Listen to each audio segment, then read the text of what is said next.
Hi mga dre! This is Yellow Red Hair with my new YouTube video.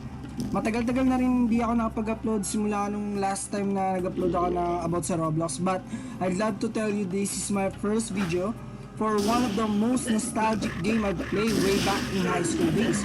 I never thought that this game is still ongoing, but I love to tell you na nilalaro ko siya ulit ngayon.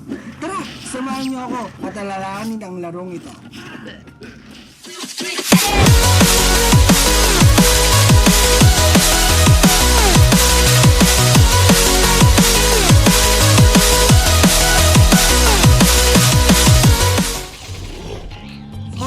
Mga dre. So nilalaro ko ulit yung game na to, and sa sobrang excitement ko and saya, naisip ko, why not try kong gumawa ng YouTube video para sa mga kagaya kong mga old players na gustong ma-refresh ulit ang utak sa larong ito, and sa mga bagong player na rin na gustong ma-try ang game na to. So to start up this video, let's talk about what is Piston Tail.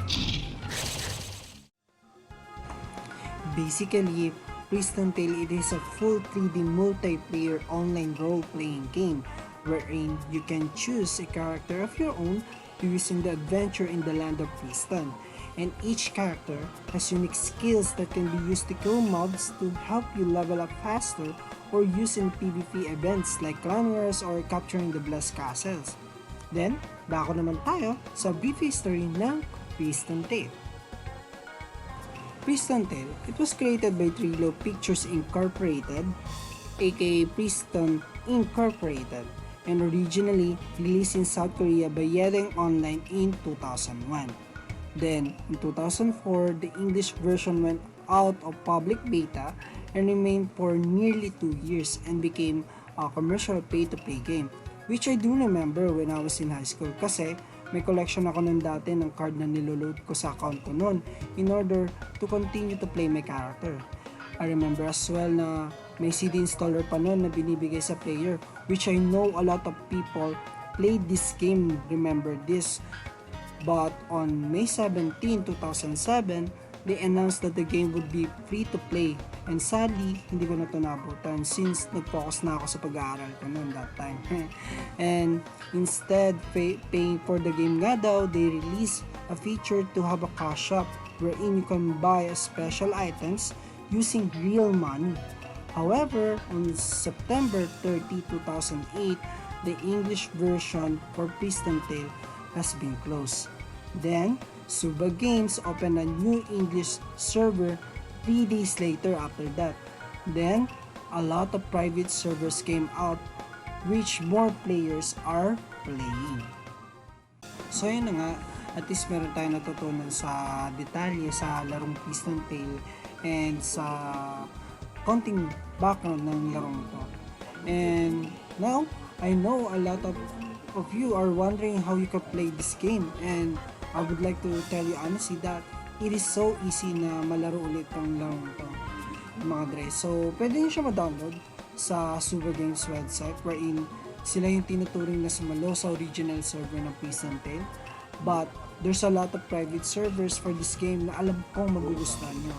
Including na dito yung War Tail, Lost Tail, and Piston Tail EU, which dito ako ngayon naglalaro. You can check the link sa description ng video na to sa list ng private server ng Piston Tail for you to choose na rin. And nako naman tayo sa what's inside the game of Piston Tail. Like every other MMORPG, this game has a level up system, trading system, and clan system, which I know everyone loves, and also a PvP system to test your own skill, lalo na kung gusto mong malaman kung ano na yung resulta ng pag-grind mo sa larong to. But most importantly, what really want to know on this game are the characters that you can choose to play on. Ika nga sa larong to is choose your own tail. Sa Piston Tail, there are 2 tribes or faction na pwede mong pagpilian, and each tribe has set up new unique characters na pwede mong malaro sa larong ito. So, una na dito is yung Morion.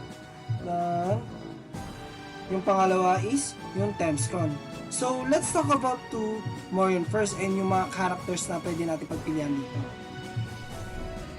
Ngayon is a tribe that are really relying their skill to magic and soul. Ang mga characters nito ay Knight. They are the disciplined warriors who have the ability to use holy magic, and they are best to when it comes facing undead monster. Usually yung weapon nito is sword and shield. Then next naman natin yung sa Atalanta, they are agile warriors who prefer to use javelin to take down their foes. And many believes daw na itong character na to ay descendant na Thamscairn tribe. Next naman natin is yung Priestess. This character are the holy caster who focusing on aiding friendly players. So basically, this is the support character and best to have this on your party. Next character is Magician. Itong character na to, ito yung heavy dealer when it comes to magic damage, and a lot of player talaga na choose tong character na to.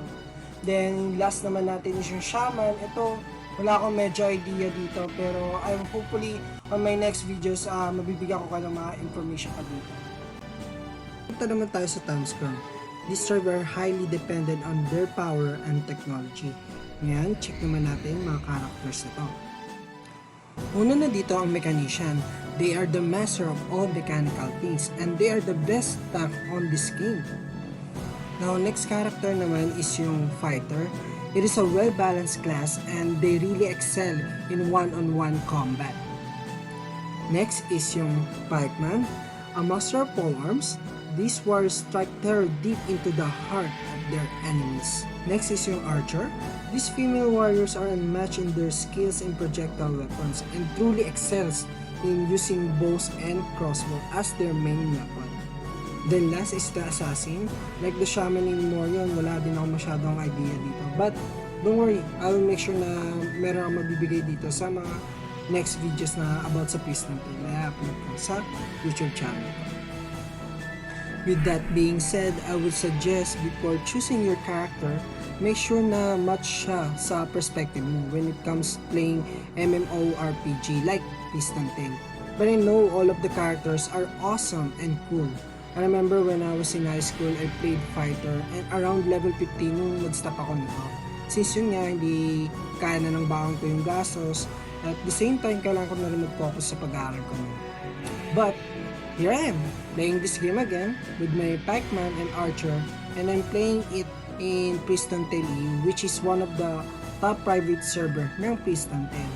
Naka-insert na din yung link na kung saan nyo ito pwede ma-download sa description below ng video na to.